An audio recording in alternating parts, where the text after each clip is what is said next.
Bab 6. Kesulitan teori. Jauh sebelum sampai pada bagian tulisan saya ini, banyak kesulitan akan dihadapi oleh pembaca. Beberapa dari kesulitan itu sangat serius yang sampai hari ini saya belum pernah dapat merenungkannya tanpa sedikit goyah. Tetapi yang terbaik dari penilaian saya, banyaknya kesulitan itu hanya kelihatannya saja, dan yang nyata, saya pikir tidak fatal bagi teori saya. Kesulitan dan sanggahan ini dapat dikelompokkan di bawah judul berikut. Pertama, jika spesies memang berasal dari spesies yang lain melalui perubahan yang baik, mengapa kita tidak melihat banyak bentuk peralihan di mana-mana? Mengapa seluruh alam tidak berada dalam kekacauan, malah seperti yang kita lihat, spesies tertata dengan baik? Kedua, apakah mungkin seekor hewan yang memiliki misalnya struktur dan kebiasaan kelelawar bisa saja dibentuk oleh modifikasi beberapa hewan lain dengan kebiasaan yang sama sekali berbeda?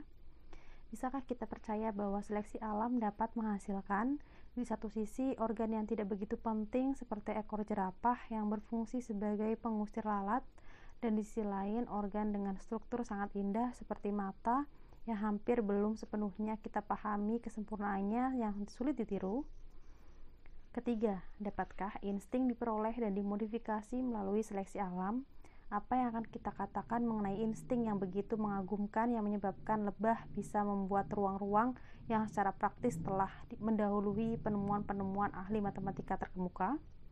Keempat, bagaimana kita dapat menjelaskan spesies bila disilangkan dalam keadaan steril akan menghasilkan keturunan steril, sedangkan ketika varietas disilangkan, kesuburan mereka tidak berkurang.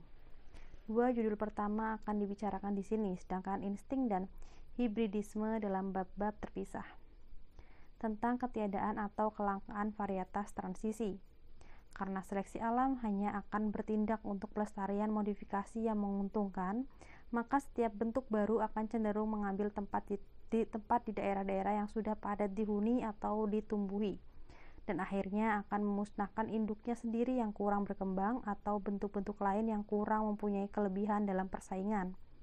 Jadi seperti yang telah kita lihat, kepunahan dan seleksi alam akan berjalan seiring. Oleh karena itu, jika kita melihat pada setiap spesies sebagai keturunan dari beberapa bentuk lain yang tidak diketahui, maka kedua induk dan semua varietas transisi umumnya telah dibasmi oleh proses pembentukan dan penyempurnaan bentuk baru. Berdasarkan teori ini, bentuk peralihan yang tak terhitung seharusnya ada, tetapi mengapa kita tidak menemukannya terkubur dalam jumlah tak terhitung di kerak bumi? Akan jauh lebih nyaman untuk membahas pertanyaan ini dalam bab tentang ketidaksempurnaan catatan geologi, dan saya hanya akan menyatakan di sini bahwa saya percaya jawabannya terutama terletak pada catatan yang sangat jauh dari sempurna daripada yang seharusnya. Ketidaksempurnaan catatan terutama disebabkan oleh makhluk hidup yang tidak menghuni kedalaman laut, dan sisa-sisa mereka yang tertanam dan terawetkan sampai di masa depan hanyalah berupa massa sedimen yang cukup tebal dan luas untuk menahan sejumlah besar kerusakan di masa depan. Dan massa fosil tersebut dapat terakumulasi hanya di tempat banyak sedimen diendapkan di dasar laut dangkal, di mana air surut terjadi perlahan-lahan. Kemungkinan ini jarang terjadi dan hanya akan terjadi setelah interval waktu sangat lama, sementara dasar laut naik atau tidak bergerak, atau ketika sangat sedikit sedimen sedang disimpan. Akan ada kekosongan dalam sejarah geologi kita. Kerak bumi adalah sebuah museum yang sangat luas, tapi koleksi alam ini hanya terbentuk setelah interval waktu sangat lama. Tapi bisa ditegaskan bahwa ketika beberapa spesies yang amat erat hubungannya menghuni wilayah yang sama, kita sekarang seharusnya menemukan banyak bentuk transisi. Mari kita ambil kasus sederhana. Dalam perjalanan menjelajahi benua dari utara ke selatan, kita biasanya menemukan spesies serumpun atau representatif pada interval waktu yang berurutan, yang mengisi tempat-tempat yang hampir sama dalam ekonomi alam di daratan. Spesies-spesies representatif ini sering bertemu dan bergabung, dan ketika salah satu spesies menjadi semakin langka, maka yang lain menjadi semakin sering muncul, sampai satu spesies menggantikan yang lain. Tetapi jika kita bandingkan spesies-spesies ini di mana mereka berbaur, Mereka umumnya benar-benar berbeda satu sama lain dalam setiap detail struktur, seperti spesimen yang diambil dari metropolis atau banyak tempat spesies berkumpul yang dihuni oleh masing-masing. Berdasarkan teori saya, spesies yang bersekutu ini diturunkan dari induk yang sama, dan selama proses modifikasi, masing-masing telah disesuaikan dengan kondisi-kondisi kehidupan di wilayah sendiri, dan telah menggantikan dan membasmi induk aslinya dan semua varietas transisi antara masa lalu dan masa kini. Oleh karena itu, kita tidak seharusnya mengharapkan pada saat ini untuk bertemu dengan banyak varietas transisi di masing-masing daerah, meskipun mereka seharusnya ada di sana dan mungkin tertanam di sana dalam kondisi telah menjadi fosil. Tapi di wilayah menengah memiliki kondisi hidup menengah. Mengapa kita sekarang tidak menemukan varietas menengah yang berkaitan erat? Kesulitan ini telah lama sangat membingungkan saya, tapi saya pikir sebagian besar bisa dijelaskan.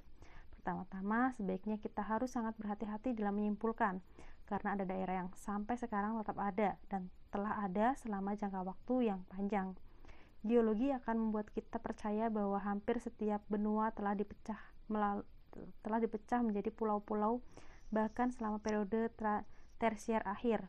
Dan di pulau-pulau itu, spesies yang berbeda mungkin telah terbentuk secara terpisah tanpa kemungkinan adanya varietas menengah di zona-zona perbatasan. Dengan perubahan bentuk daratan dan iklim, wilayah-wilayah laut yang sekarang masih ada, dulunya pasti sering mengalami kondisi jauh lebih tidak kontinu dan seragam daripada sekarang. Tapi saya akan lewatkan jalan ini untuk melepaskan diri dari kesulitan, karena saya percaya bahwa banyak spesies yang jelas-jelas sempurna telah terbentuk pada wilayah yang kontinu keberadaannya. Meskipun saya tidak meragukan bahwa kondisi daerah sebelumnya telah rusak dan sekarang terus-menerus memainkan peran penting dalam pembentukan spesies baru, terutama hewan yang mengembara dan bebas melakukan persilangan. Kalau melihat spesies seperti yang sekarang tersebar di wilayah yang luas, biasanya kita menemukan banyak spesies di suatu wilayah yang luas, kemudian tiba-tiba menjadi semakin langka di perbatasan, dan akhirnya menghilang. Oleh karena itu, wilayah netral antara dua spesies representatif umumnya sempit dibandingkan dengan wilayah yang cocok untuk masing-masing. Kita melihat fakta yang sama saat mendaki gunung, dan kadang-kadang itu sangat luar biasa. Seperti yang telah diamati oleh Alp G. Kendall, betapa tiba-tiba spesies di Gunung Alpen menghilang. Fakta yang sama telah diperhatikan oleh Forbes dalam mengukur kedalaman laut dengan mengeruk. Bagi mereka yang melihat iklim dan kondisi fisik kehidupan sebagai unsur yang sangat penting dari distribusi, maka fakta-fakta ini seharusnya menyebabkan kejutan karena iklim, ketinggian, dan kedalaman akan berlalu begitu saja tanpa disadari. Tetapi ketika kita ingat bahwa hampir setiap spesies, bahkan di metropolisnya, akan berkembang biak dalam jumlah banyak, apabila tidak ada spesies lain yang menyaingi, bahwa hampir semua spesies itu memangsa atau menjadi mangsa yang lain. Singkatnya, setiap makhluk hidup secara langsung atau tidak langsung berkaitan dengan makhluk hidup lain. Cara yang paling penting, kita harus melihat bahwa tidak berarti berbagai penghuni suatu daerah maupun secara eksklusif tergantung pada perubahan kondisi fisik, namun sebagian besar tergantung pada kehadiran spesies lain yang membuatnya tergantung, atau yang dihancurkannya, atau yang terlibat persaingan dengannya. Dan karena spesies ini sudah menjadi objek, atau mereka memang sepertinya telah menjadi seperti itu, tidak menyatu satu sama lain dengan gradasi yang tidak masuk akal, maka jumlah salah satu spesies yang cenderung tergantung pada jumlah spesies lain memiliki karakter yang jelas. Selain itu, masing-masing spesies pada batas-batas jangkauannya, kalau jumlahnya berkurang, akan mengalami fluktuasi jumlah musuh atau mangsanya, atau dalam sifat musim akan sangat cenderung untuk punah sama sekali, dan dengan demikian jangkauan geografisnya akan menjadi lebih luas. Jika saya benar dalam mempercayai bahwa spesies-spesies yang serumpun atau yang representatif ketika menghuni daerah yang bersambungan pada umumnya tersebar dengan cara sedemikian rupa sehingga masing-masing memiliki daerah yang luas. Tetapi dengan wilayah netral yang relatif sempit di antara mereka, secara tiba-tiba mereka bisa menjadi semakin langka. Dan karena varietas pada dasarnya tidak berbeda dengan spesies, maka aturan yang sama mungkin berlaku untuk keduanya. Dan jika kita membayangkan untuk mengadaptasikan spesies yang berbeda-beda untuk daerah yang sangat luas, maka kita harus lebih dulu mengadaptasikan dua varietas untuk dua daerah yang luas. dan satu varietas ketiga untuk zona menengah yang sempit. Akibatnya varietas menengah akan lebih sedikit jumlahnya karena menghuni lahan yang lebih sempit dan lebih kecil. Dan praktis, sejauh yang bisa saya lihat, aturan ini berlaku dengan baik pada varietas di alam bebas. Saya telah menemukan contoh yang mencolok untuk aturan ini dalam kasus varietas menengah yang berada di tengah di antara varietas-varietas yang menonjol dalam genus Balanus. Dan dari informasi yang diberikan kepada saya oleh Mr. Watson, Dr. Asa Gray, dan Mr. Wollaston, yang pada umumnya ketika varietas menengah di antara dua bentuk yang lainnya terjadi, varietas-varietas itu akan lebih jarang daripada jumlah bentuk-bentuk yang dihubungkan oleh varietas-varietas itu.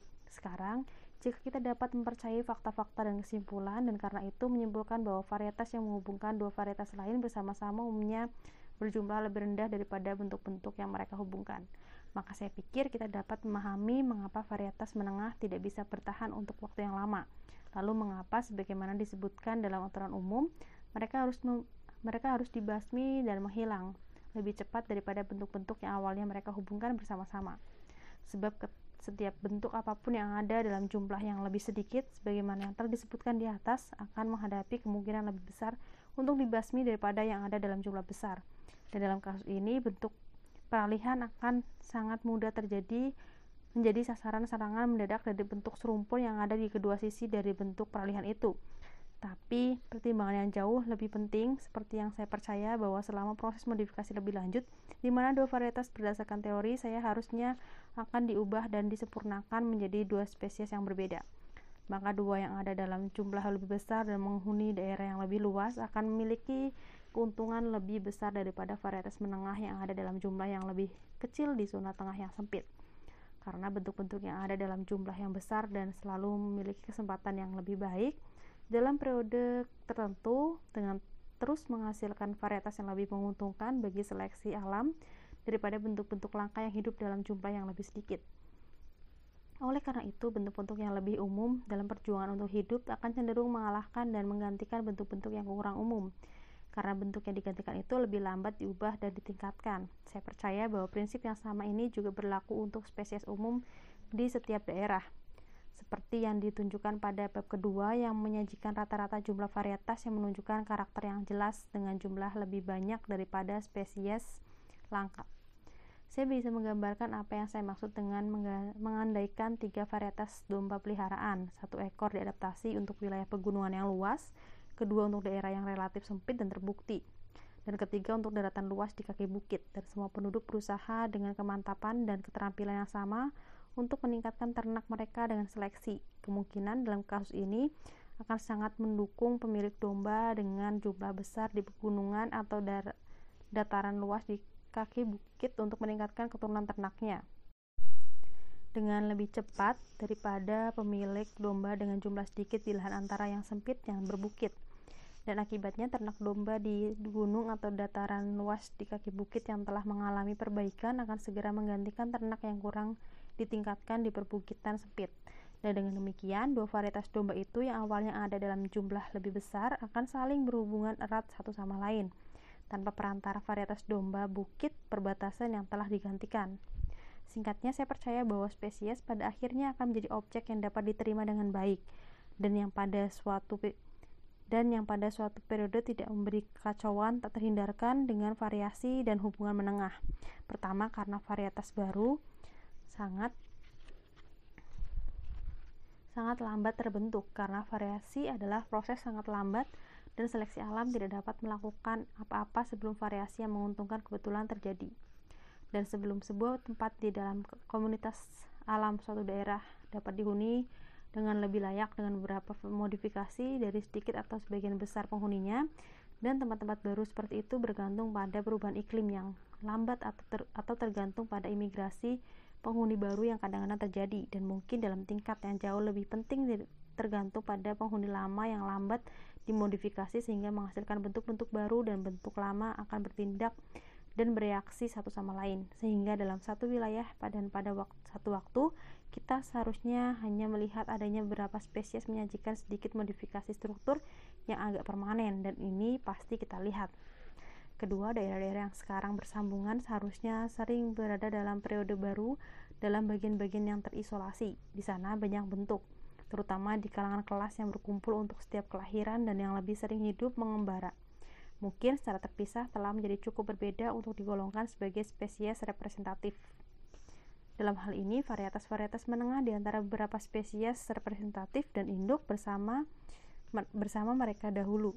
Sebelumnya harus hidup di setiap bagian pecahan daerah, tapi hubungan-hubungan ini telah digantikan dan dibasmi selama proses seleksi alam, sehingga varietas-varietas ini tidak ditemukan lagi dalam keadaan hidup. Ketiga, ketika dua atau lebih varietas telah terbentuk di bagian yang berbeda dari suatu daerah yang telah betul-betul bersambungan, ada kemungkinan varietas menengah pada awalnya telah terbentuk dalam zona menengah, tetapi mereka umumnya akan bertahan dalam durasi pendek saja. Varietas-varietas menengah ini karena alasan-alasan yang dikemukakan, yaitu dari apa yang kita ketahui mengenai distribusi aktual spesies serumpun dan juga mengenai varietas-varietas yang sudah diakui, ada di zona menengah dalam jumlah yang lebih rendah daripada varietas yang akan dihubungkan. Dari penyebab ini saja, varietas-varietas menengah akan mengalami pemusnahan secara kebetulan. Dan selama proses modifikasi lebih lanjut melalui seleksi alam, varietas-varietas menengah ini hampir pasti akan dikalahkan dan digantikan oleh bentuk-bentuk yang mereka hubungkan. Karena bentuk-bentuk yang hidup dalam jumlah yang lebih besar secara keseluruhan akan menghasilkan lebih banyak variasi, dan dengan demikian lebih ditingkatkan lagi melalui seleksi alam dan mendapat keuntungan lebih lanjut. Terakhir, dengan tidak hanya memperhatikan satu waktu saja, tetapi semua waktu, jika teori saya benar, maka pasti sudah ada varietas menengah yang amat banyak jumlahnya, yang menghubungkan semua spesies dari kelompok yang sama bersama-sama. Tapi seperti yang telah sering dikatakan, proses seleksi alam juga selalu cenderung untuk memusnahkan bentuk induk dan varietas-varietas menengah. Akibatnya, bukti akan keberadaan mereka dahulu dapat ditemukan hanya di antara sisa-sisa fosil yang terawetkan, seperti yang akan kita lihat pada apa yang akan ditunjukkan dalam bab berikutnya, dalam catatan yang sangat tidak sempurna dan terputus-putus, tentang asal-usul dan transisi makhluk hidup dengan kebiasaan dan struktur yang aneh. Telah dipertanyakan oleh para penentang pandangan saya, misalnya bagaimana hewan karnivora yang hidup di darat bisa diubah menjadi hewan dengan kebiasaan hidup di air, karena bagaimana mungkin hewan dalam kondisi transisi itu bisa tetap hidup? Akan mudah untuk menunjukkan bahwa dalam kelompok yang sama terdapat hewan-hewan karnivora yang menunjukkan tingkat peralihan antara kebiasaan hidup di air yang ketat dan kebiasaan hidup di darat yang ketat. Dan karena masing-masing tetap bertahan dengan perjuangan untuk hidup, maka jelas bahwa masing-masing juga harus bisa menyesuaikan diri dengan kebiasaan untuk hidup di tempatnya di alam. Lihatlah mink menyusui atau cerpelai menyusui atau mustela fission dari Amerika Utara yang memiliki kaki berselaput dan yang menyerupai berang-berang pada bulu, kaki pendek, dan bentuk ekornya. Selama musim panas, hewan ini menyelam untuk memangsa ikan, tetapi selama musim dingin yang panjang, dia meninggalkan perairan beku. Dan seperti kus-kus lain, dia memangsa tikus dan hewan darat. Jika diambil kasus yang berbeda dan ditanyakan bagaimana binatang berkaki 4 pemakan serangga dapat diubah menjadi kelelawar terbang, maka pernyataan itu akan jauh lebih sulit dan saya tidak bisa memberikan jawaban. Namun saya pikir kesulitan seperti itu tidak terlalu berat.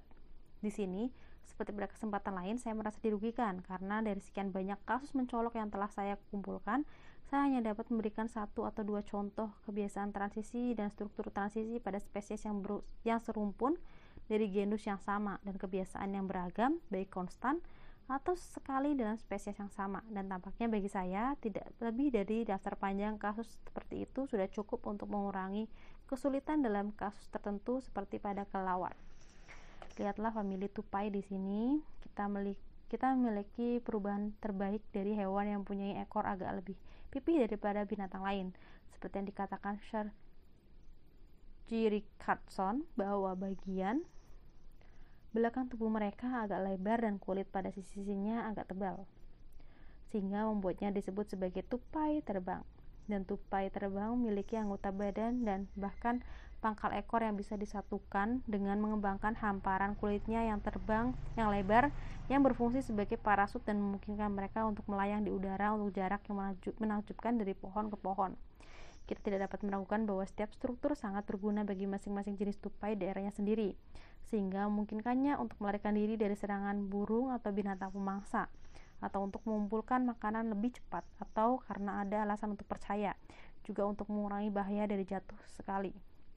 Tapi tidak hanya berdasarkan fakta ini disimpulkan bahwa struktur setiap tupai adalah yang terbaik dan membuatnya mampu hamil dalam jumlah kondisi alam. Biarkan perubahan iklim dan perubahan tanaman, biarkan binatang pengerat lainnya bersaing atau binatang pemangsa baru berimigrasi atau yang tua-tua menjadi termodifikasi, dan semua analogi akan membawa kita untuk percaya bahwa setidaknya beberapa tupai akan berkurang jumlahnya atau menjadi punah, kecuali mereka juga menjadi termodifikasi dan ditingkatkan dalam struktur dengan cara yang sesuai.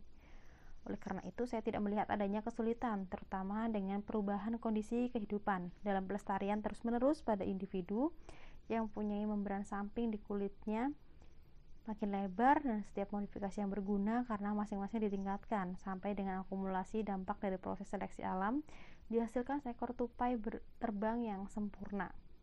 Sekarang lihatlah Galeopithecus atau lemur terbang yang sebelumnya telah keliru digolongkan sebagai kalangan kelelawar.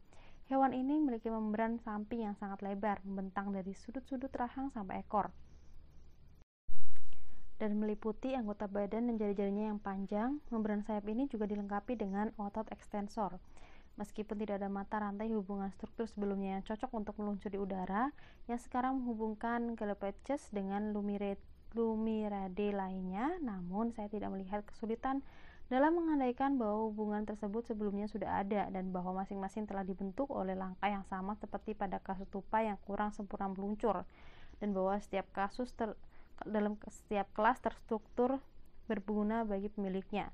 Saya juga tidak bisa melihat kesulitan yang tak dapat diatasi bila percaya mungkin bahwa jari-jari yang dihubungkan oleh membran dan lengan depan Galeopithecus mungkin telah diperpanjang lewat seleksi alam, dan hubungan dengan organ-organ untuk terbang ini akan mengubahnya menjadi kelelawar. Pada kelelawar yang memiliki membran sayap diperpanjang dari atas bahu ke ekor termasuk belakang kaki, kita mungkin melihat bekas-bekas dari organ yang awalnya dibentuk untuk meluncur di udara dan bukan untuk terbang. Jika sekitar selusin genus burung telah punah atau tidak diketahui, siapa yang akan berani menduga bahwa burung-burung itu mungkin sudah ada yang menggunakan sayapnya hanya untuk mengepak-epakan saja, seperti bebek berkepala besar, seperti sirip dalam air, dan sebagai kaki depan di tanah pada penguin, sebagai layar seperti pada burung unta, dan yang tidak ada fungsinya seperti pada Apteryx. Namun struktur di masing-masing burung ini berguna dalam kondisi kehidupan yang dihadapinya, karena masing-masing harus berjuang untuk hidup, tetapi belum tentu itu yang terbaik dalam semua kondisi yang mungkin dihadapi. Tidak boleh disimpulkan dari pernyataan ini bahwa salah satu nilai dari struktur sayap yang disinggung di sini, yang mungkin semuanya telah sebagai akibat dari tidak digunakan, menunjukkan langkah-langkah alami di mana burung telah memperoleh kekuatan sempurna mereka untuk terbang, tetapi juga setidaknya untuk menunjukkan berbagai keanekaragaman sarana transisi apa saja yang memungkinkan hal itu. Dengan melihat bahwa beberapa anggota kelas binatang yang bernafas di air seperti krustasea dan moluska yang beradaptasi untuk hidup di darat, dan melihat bahwa kita memiliki burung yang pandai terbang dan mamalia, serangga terbang dari jenis yang paling beragam, dan pada zaman dulu kita memiliki reptil terbang, maka dapat dibayangkan bahwa ikan terbang yang kini meluncur jauh di udara yang bisa sedikit naik dan berputar dengan bantuan sirip berkibar mereka mungkin telah dimodifikasi menjadi hewan bersayap yang sempurna. Jika ini memang yang terjadi, siapa yang akan pernah membayangkan bahwa dalam keadaan transisi awal mereka telah menjadi penghuni laut terbuka dan telah menggunakan organ baru mereka untuk terbang secara eksklusif, sejauh yang kita tahu, untuk menghindari dimakan oleh ikan lain. Ketika kita melihat struktur yang sudah sempurna untuk setiap kebiasaan tertentu, setiap sayap burung untuk terbang, seperti sayap burung untuk terbang, kita harus ingat bahwa hewan yang menampilkan nilai transisi awal struktur biasanya jarang yang masih hidup sampai hari ini, karena mereka akan digantikan dalam proses menuju kesempurnaan melalui seleksi alam. Selain itu, kita dapat menyimpulkan bahwa keadaan transisi antara struktur yang cocok untuk kebiasaan hidup yang sangat berbeda jarang yang berkembang pada periode awal dalam jumlah besar dan di dalam berbagai bentuk yang lebih sederhana. Dengan demikian, kembali ke ilustrasi imajiner kita tentang ikan terbang. Tampaknya tidak mungkin ada ikan yang benar-benar sanggup terbang, telah dikembangkan di bawah berbagai bentuk lebih sederhana untuk mencari mangsa dari berbagai jenis melalui banyak cara, di darat dan di air, sampai organ-organ terbang mereka telah mencapai tahap tinggi kesempurnaan, sehingga memberi mereka keunggulan lebih besar atas hewan lain dalam perjuangan untuk hidup. Oleh karena itu, kesempatan untuk menemukan spesies dengan nilai struktur transisi dalam kondisi fosil akan selalu lebih kecil, karena jumlah mereka yang masih hidup lebih sedikit daripada jumlah spesies dengan struktur yang sepenuhnya sudah dikembangkan. Sekarang saya akan memberikan 2 atau 3 contoh kebiasaan-kebiasaan yang sudah berbeda dan berubah pada individu-individu dari spesies yang sama. Ketika kedua kasus itu terjadi, akan mudah bagi seleksi alam untuk mengadaptasikan hewan dengan kebiasaan yang berubah, atau secara khusus mengadaptasikan dengan salah satu dari berbagai kebiasaan yang berbeda melalui beberapa modifikasi struktur. Tetapi sulit untuk mengatakan, dan juga tidak penting bagi kita, apakah kebiasaan itu umumnya berubah lebih dulu dan setelah itu baru struktur yang berubah, atau apakah sedikit modifikasi struktur yang menyebabkan perubahan kebiasaan, atau apakah mungkin keduanya sering berubah hampir bersamaan. Dari kasus tentang kebiasaan yang berubah adalah cukup untuk menyinggung kasus ini. Sekian banyak serangga Inggris yang sekarang memakan tanaman eksotis atau semata-mata hanya makan zat-zat buatan. Dari kebiasaan menjadi berbeda, banyak contoh dapat diberikan.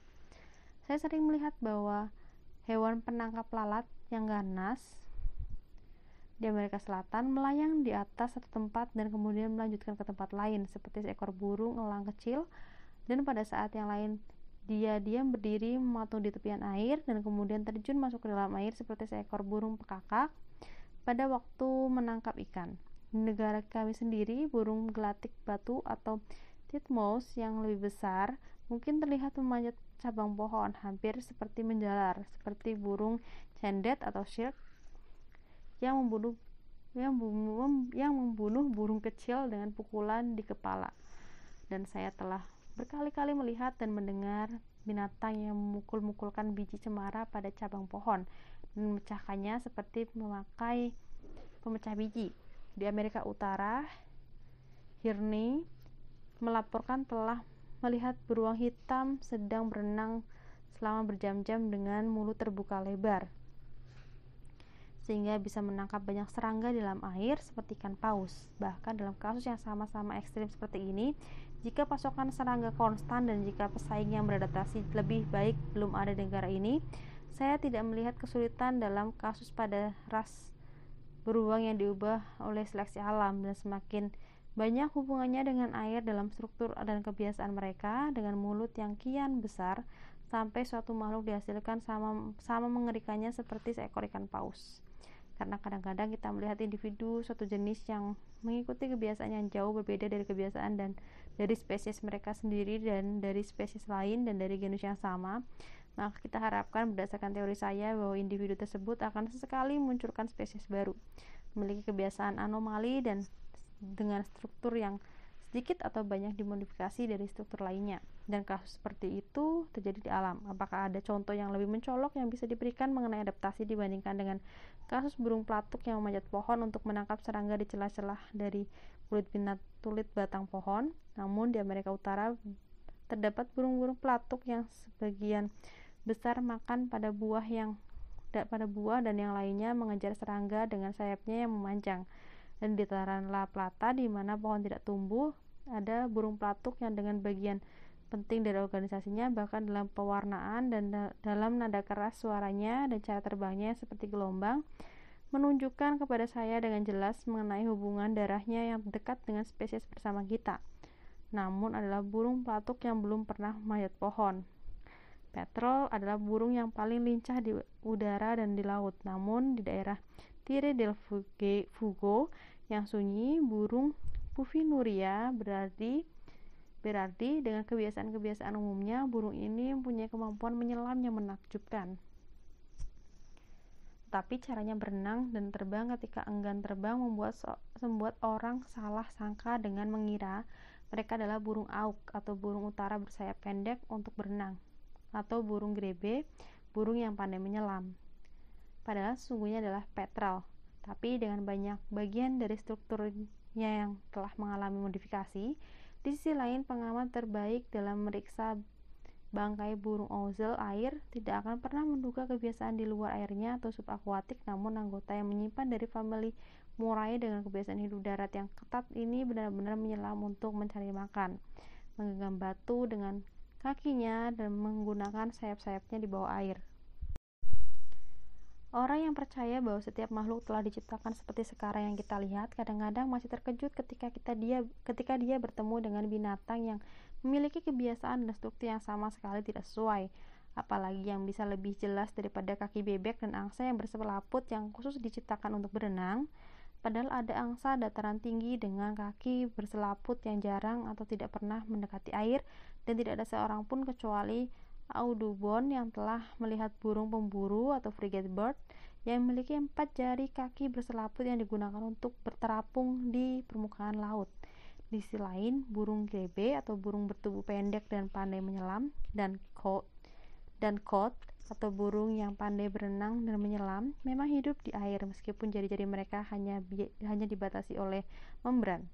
Apa yang tampaknya lebih jelas lagi daripada yang ada pada jari-jari kaki yang panjang dari burung Grallatores yang dibentuk untuk berjalan di atas rawa-rawa dan di atas tanaman terapung. Namun ayam air sama-sama mempunyai kebiasaan hidup di air seperti cod, dan burung landrail sama-sama mempunyai kebiasaan hidup di darat seperti burung puyuh atau ayam hutan. Dalam kasus tersebut dan dalam banyak kasus lain yang telah diberikan, kebiasaan telah berubah tanpa mengubah struktur. Kaki berselaput dari angsa dataran tinggi dapat dikatakan telah menjadi kasar dalam perubahan fungsi, meskipun tidak dalam struktur. Pada burung pemburu membran yang mempunyai gayung di antara jari-jari kaki menunjukkan bahwa struktur sudah mulai berubah.